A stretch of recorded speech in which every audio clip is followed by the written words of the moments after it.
You know that moment. It happens somewhere between 40 and 45. You are sitting at your desk on a Monday morning. The coffee is in your hand. The mortgage is being paid. The kids are doing fine. The savings account exists. And for a brief, quiet second before the email starts, you think, I have made it, I am stable, I am safe. That thought, that exact thought, is costing you more money than you can afford to lose. George Soros has spent 60 years studying one specific phenomenon. The moment when intelligent, hardworking, capable people stop moving. Not because they are lazy, not because they are stupid, because they feel safe. And the moment they feel safe, the destruction begins, quietly, invisibly, in ways that will not show up on any bank statement for another decade. In 1992, Soros looked at the most powerful financial institution in Great Britain, the Bank of England, and he saw exactly that phenomenon at work. The institution was comfortable, it was confident, every expert agreed the British pound was stable, every consensus voice pointed in the same direction. Soros went the other way. Within 24 hours, he made $1 billion. But here is what you need to understand about the people on the other side of that trade. They were not reckless. They were not corrupt. They were doing exactly what responsible, experienced, credentialed financial professionals are supposed to do. They were following the consensus. They were protecting what they had. They were being careful. And Soros took $1 billion from them anyway. Because in finance, comfortable and careful are not the same thing. And after 40, most people confuse the two for the rest of their lives. Today, we are going to look at exactly how this happens, not in abstract terms. In the specific, concrete daily behaviors that feel completely normal, feel completely responsible, and are quietly dismantling your financial future from the inside. Soros calls the mechanism reflexivity. We call it the comfort trap. And once you see it clearly, you will not be able to look at your own financial life the same way again. Let the countdown begin. Welcome to part 1. The comfort trap. How safety becomes the most dangerous thing you own. Let us start with a real question, not rhetorical, honest. When did you last take a financial risk that scared you? Not a gamble, not a dramatic bet, just a move that had meaningful upside, but real downside. Something that made your stomach tighten before you pulled the trigger. Think about it. When was it? For most people in their 40s, the honest answer is, I cannot remember. And that blank space, that silence where risk used to be, is exactly the problem. Soros built his fortune on a concept called reflexivity. Most people understand it as a market theory. It is really a theory about human psychology. It goes like this. The way you think about your situation changes your situation. When you believe you are safe, you behave safely. When you behave safely, you stop growing. When you stop growing, you become fragile. And when you become fragile, which you cannot see from the inside because fragility looks identical to stability, something small can destroy you. This is not a theory, it is a mechanism. And it operates the same way in markets and in individual financial lives. Think about the decade before 40. You were hungry, you were building. Every morning had a specific urgency because the numbers demanded it. You did not have the luxury of comfort. So you moved, you adapted. You took opportunities when they appeared because staying still was not an option. Then slowly the urgency faded. You built enough cushion that the worst case scenario stopped feeling catastrophic and your brain received the signal it had been waiting for. The signal said, you can stop hunting now. So you did without even deciding to. This is the comfort trap. It does not announce itself. It does not feel like a trap. It feels like arriving. It feels like finally getting to exhale after years of running. But here is what Soros saw that most people never see. The world does not stop moving when you do. Inflation keeps running. Industries keep changing. The rules of money keep rewriting themselves. And every year you spend standing still. The gap between where you are and where you need to be quietly widens until the day it cannot be closed. Most people will not see this gap until it is too late. Not because they are not looking. Because the gap hides inside behaviors that feel completely responsible. 3 of them specifically. Let us go into the first one now. Welcome to part 2. The 3 habits. The anatomy of slow financial death. Habit 1. The fortress mentality. Here is what your financial life looks like after 40. Be honest with yourself as you read this. You have money set aside, not a fortune, but something. And when you look at that money, the primary question in your mind is, how do I make sure I do not lose it? You moved it to safer accounts. You are paying extra on the mortgage. You hold cash just in case. You passed on that business idea last year because the downside risk was too high. You told yourself you cannot take chances anymore because you have a family now. You have responsibilities. You have too much to lose. You call this wisdom. Daniel Kahneman calls it loss aversion. He proved it with decades of research. Losing $1,000 feels twice as painful as gaining $1,000 feels good. After 40, your brain is not optimizing for growth. It is optimizing for not losing. This feels rational. This feels rational. This feels mature. It is a biological bias dressed in the clothes of responsibility. And here is the mathematics it is producing in your life. Inflation runs at 3, 4, sometimes 5% per year. Every dollar sitting in a protected low-yield position, every dollar you are carefully guarding is losing real purchasing power every single day. The money is not standing still. It is shrinking, slowly, silently, with the mathematical certainty of compound interest running in the wrong direction. You are not protecting your wealth, you are accepting a guaranteed slow loss and calling it security. And then the loop. The more you protect, the less you grow. The less you grow, the more fragile your position becomes. The more fragile you feel, the stronger the pull to protect even harder. The fortress gets thicker every year. The money inside gets smaller in real terms every year. And the whole structure tightens one more turn, so gradually that you never feel it happening. This is the fortress mentality, and it is one of the most common ways that intelligent, responsible, hard-working people quietly volunteer for poverty in slow motion. Soros calls the antidote productive vulnerability. You must keep a deliberate, specific portion of your capital in the fertile zone, exposed, at risk, alive and hunting. Not your emergency fund, not your family's security. A ring-fenced portion that exists specifically to generate the asymmetric returns that the fortress can never produce. Its framework: before 65, never let your defensive capital exceed 60% of your total net worth. If it does, you are not managing risk, you are hiding from it. And the difference, compounded over 20 years, is the difference between financial freedom and the retirement calculator that breaks your heart. Habit 2. The consensus addiction. Now let us talk about the industry that profits from your comfort. Financial advisors, investment platforms, retirement planning companies. These are not your enemies, but their incentives are not your allies. And you need to understand this clearly. When a financial advisor recommends a diversified portfolio of index funds, a conservative bond allocation, and a 30-year retirement horizon, is that advice designed to maximize your outcome? Or is it advice that keeps you paying management fees, keeps you in their recommended products, and keeps you from asking the kind of questions that make advisors uncomfortable? Charlie Munger said, "Show me the incentive and I will show you the outcome." The financial industry is incentivized by your compliance, not by your exceptional results. Consensus is not advice. Consensus is the product they sell you to keep you managed, predictable and profitable to them. George Soros made his first billion by asking one question that the entire consensus refused to ask. What happens if everyone is wrong at the same time? Now let us put a face on this. Let us look at two people. David is 44. He does everything his peers do. Index funds, mortgage overpayments, company pension. He follows the financial plan. He listens to the advisor. No unnecessary risks. He watches the football on Sunday afternoon and feels like a responsible adult. Marcus is also 44. He does everything David does. And then every Sunday morning while David is watching the game, Marcus spends 2 hours reading the arguments of people who think the consensus is wrong. Not to panic, not to make dramatic moves, just to make sure that every belief he lives about money is held consciously, with full knowledge of its weaknesses, rather than borrowed from the crowd without examination.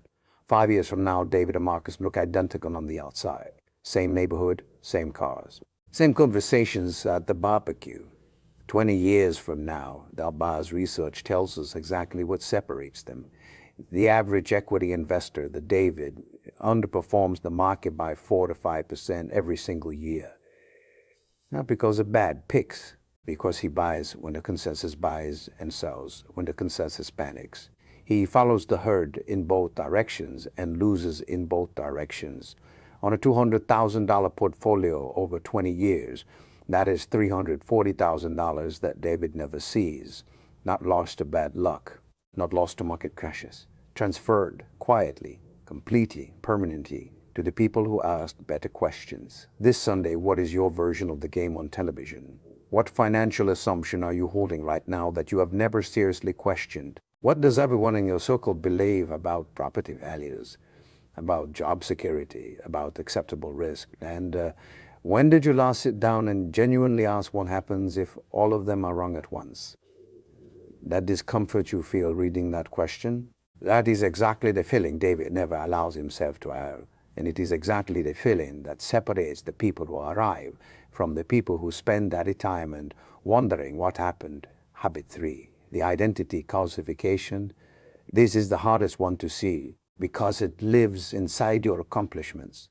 You are good at what you do. You have been doing it for a long time. You have built an income around it, a network around it, a professional identity around it. You have earned the right to call yourself experienced. Now here is the question that Soros asks himself every single year and that most people in their 40s cannot bring themselves to ask. What if the thing I am best at is slowly becoming less valuable? Not worthless, not suddenly irrelevant, just slowly, quietly, incrementally worth less than it was 5 years ago and less still than it will be 5 years from now? Most people after 40 cannot hold this question honestly because the answer threatens not just their income, it threatens their identity, the career they built, the way they see themselves, the story they tell at dinner parties. All of it is woven so tightly together that pulling one thread feels like it might unravel everything. So they do not pull. Soros calls this equilibrium, and he considers it the most dangerous state any financial system can reach. Not crisis, not volatility, equilibrium. Because in equilibrium, the system stops adapting, it stops questioning, it calcifies around the assumptions that once made it successful. And then when the world changes, and the world always changes, the system does not gradually decline, it breaks all at once. Here is the number that should disturb you. The average person in their 40s has not seriously learned a new financial skill in 7 years, has not investigated a new asset class in 5 years, has not fundamentally challenged their primary income assumption since forming it in their late 20s. They are making 2026 financial decisions with a 2015 mental model. Every year, the gap between the model and reality grows wider. And every year the model feels more trustworthy because it has been used for so long, survived so many market cycles, and produced results that felt good enough at the time. Think about your own primary income right now, the skill that earns it, the industry that needs it, the assumption that it will continue to be needed in roughly the same way for another 15 to 20 years.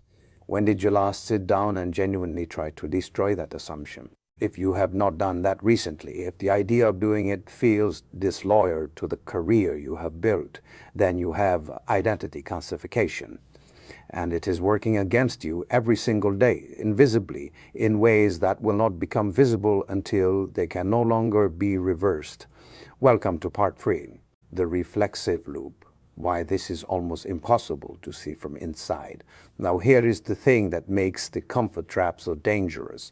It does not produce 3 separate problems. It produces one closed system. The self-reinforcing loop, it tightens with every pass in the end, becomes exponentially harder to exit the longer it runs. Here is how the loop connects. The fortress mentality makes you risk averse. Because you are risk averse, the consensus feels like safety. At least everyone else is doing the same thing. The consensus surrounds you with people who validate your defensive behaviors. Those people become your social mirror. And your social mirror reflects back an identity, responsible, careful, sensible, mature, that makes challenging your assumptions feel like a betrayal of everything you have built, which makes the fortress feel even more necessary, which makes you even more risk-averse. Every year it tightens one more turn, and every year escaping it requires more courage than the year before. Soros calls this dynamic the self-reinforcing boom-bust cycle. In markets, it builds bubbles. In personal finance, it builds the comfort plateau, the long, flat, stable filling period of invisible financial stagnation that does not end gradually. It ends with one of three reckoning events. The first reckoning is the forced exit. The job disappears at 57. The industry restructures. The role is eliminated, and the person who built their entire financial identity around that income discovers, for the first time, just how thin the fortress walls actually were. The second reckoning is the health event, a diagnosis, a recovery period. The protected savings that felt so solid dissolve in 18 months. There's nothing left to rebuild from because the fertile zone was never maintained. The third reckoning is the retirement calculation. You are 66, you sit down with the actual numbers, and you discover that 25 years of doing everything right, being careful, following the consensus, protecting what you had, has produced a monthly income that cannot support the life you spent 25 years imagining. This is not a rare scenario. This is the median outcome. The Federal Reserve Survey of Consumer Finances reports that the median retirement savings for Americans aged 55 to 64, people who followed the plan, who were responsible, who did everything they were supposed to do, is $134,000. At a 4% withdrawal rate, that is $5,360 per year, not per month, per year. Let that number sit for a moment, $5,360 per year. After 25 years of doing everything right, that is the comfort trap measured in real dollars. Welcome to part 4, the Soros Method, 3 tools for staying dangerous. Soros has never been the most technically skilled investor in the room. He does not have the best models or the most sophisticated analytical frameworks. What he has, what has made him one of the most successful investors in history, is one discipline that almost nobody else is willing to maintain. He is always willing to be wrong, and he is always ready to change his mind, not as a slogan, as a daily practice, and he produces 3 specific tools that anyone at any age can begin using immediately. Tool 1, the quarterly assumption audit. 4 times a year you do one thing. You sit down with a blank page and you write down the 3 financial beliefs you hold with the most certainty. The assumptions so obvious to you that you almost never question them. Maybe it is that property in your city will keep appreciating. Maybe it is that your job is secure for the next 5 years. Maybe it is that the industry you build your career in will continue to need your skills at their current market value. Then you do what the Bank of England never did. You spend 30 minutes building the strongest possible case against each one.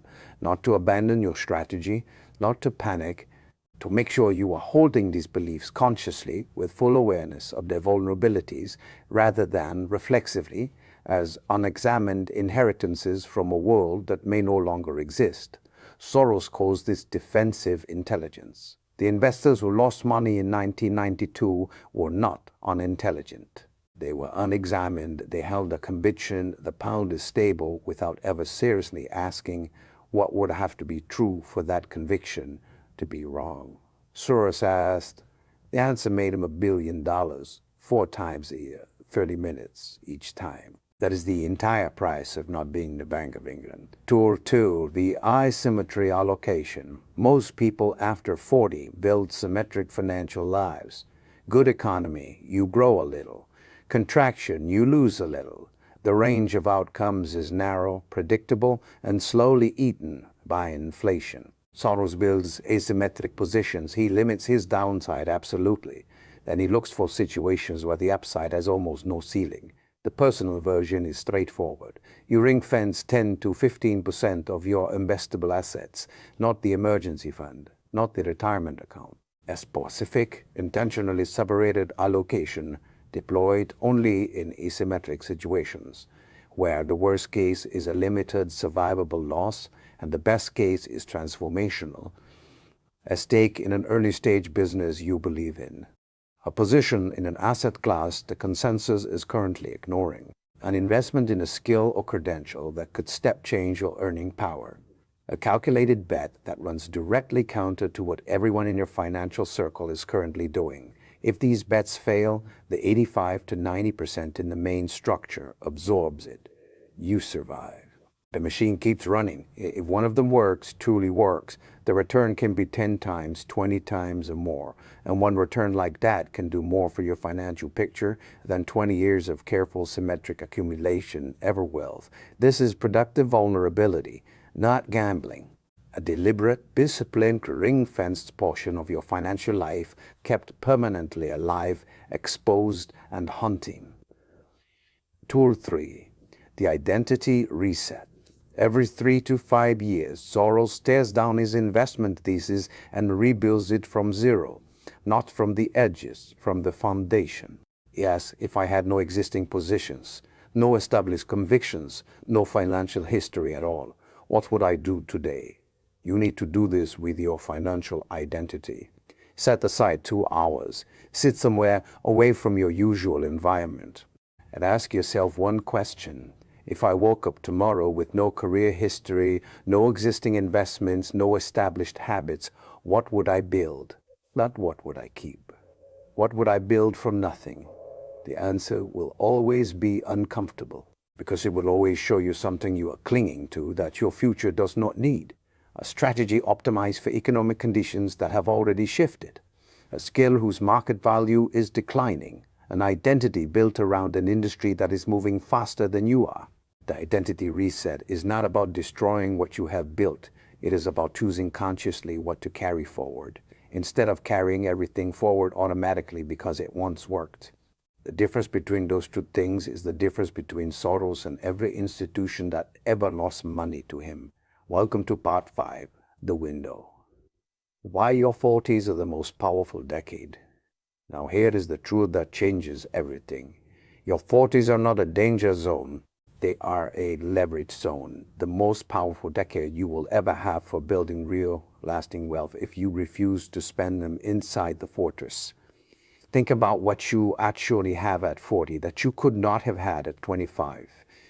You have capital, not a fortune perhaps, but enough for compound interest to produce numbers that actually change your life, given enough time and the right deployment. You have experience, not textbook knowledge, real pattern recognition, built from real decisions and real consequences. This is a form of market intelligence that nobody can fake, buy, or fast track. It takes decades. You have it. You have network, real relationships with real people who trust your judgment and whose judgment you trust. This is consistently the most undervalued financial asset that people in their 40s possess. Most people never think of it as an asset at all. And you have clarity. You know what you want. You have stopped wanting things you do not actually want. The expensive education of your 20s and 30s, every mistake, every wrong turn, every costly experiment produced this clarity. It is worth more than most people ever recognize. All of this is leverage, extraordinary leverage. The question is not whether you have it. The question is whether you will use it before the window closes. Soros did not make his most remarkable returns in his 20s. He made them in his 40s and 50s, because that is when decades of accumulated insight combined with the refusal to stop acting boldly, experience plus aggression, pattern recognition plus the willingness to be wrong. That combination is the rarest and most powerful financial formula in existence. Most people after 40 have the experience. They surrendered the aggression. Most people before 30 have the aggression. They have not yet earned the experience. You are in the window where both coexist. The period between 40 and 55 is what financial mathematicians call the high leverage phase. Enough capital for compound interest to create meaningful returns. Enough time for multiple, full market cycles. Enough experience to avoid the catastrophic errors of youth. Enough energy to execute the plan. This is not the time to protect what you have built. This is the time, the specific, finite, irreplaceable time, to build what you have been imagining. And now, the final test. We end the way Soros ends every assessment he has ever made with a question. Imagine yourself at 80. You cannot work. You cannot build. You are not tracking markets or running numbers. You are sitting somewhere quiet and you are looking back at the decade between 40 and 55. The exact period we have been talking about today. You are not thinking about specific investments. You are not doing calculations. You are asking yourself one thing. Did I stay hungry? When the system told me it was time to protect, did I keep hunting? When everyone around me was building fortresses, did I stay in the fertile zone? When the consensus was comfortable, did I ask the question that made everyone uncomfortable? When it would have been so easy, so socially acceptable, so completely normal to stop, did I keep moving? Or did I build a fortress, fill it with carefully protected assets, and watch my financial imagination slowly become impossible? Soros has said this directly. Once we realize that imperfect understanding is a human condition, there is no shame in being wrong, only in failing to correct our mistakes. You will be wrong. Every assumption you hold will eventually need to change. Every strategy will eventually need to be updated. This is not failure. This is the condition of operating in a world that never stops moving. The only question is whether you are the person who sees the shift coming, because you never stop questioning, never stop hunting, never allowed comfort to replace consciousness, or whether you are the person who is surprised by it, standing in front of a retirement calculator at 66, looking at $5,060 a year, trying to understand how 25 years of doing everything right produced so little freedom. The comfort trap is operating right now in the account you are not growing, in the assumption you are not questioning, in the identity you have not reset, in the $340,000 that is quietly transferring to someone who asked better questions than you did. But unlike a recession, unlike a market crash, unlike every external force that has ever damaged anyone's wealth, this one is entirely within your control. Start the quarterly assumption audit this week. Ring-fence the asymmetry allocation this month. Schedule the identity reset before this year ends. The door is not locked. The comfort trap does not have walls. It only has the weight of habit and the warmth of familiarity. George Soros did not make $1 billion in a single day by being comfortable. He made it by being right when the most powerful financial institution in Great Britain was too comfortable to question itself. You now know exactly what they did wrong. The question is what you are going to do differently. I want you to make a decision right now. Go to the comments and write down the exact year you plan to break out of your comfort trap. Make a contract with your future self. That is all. Thanks for watching.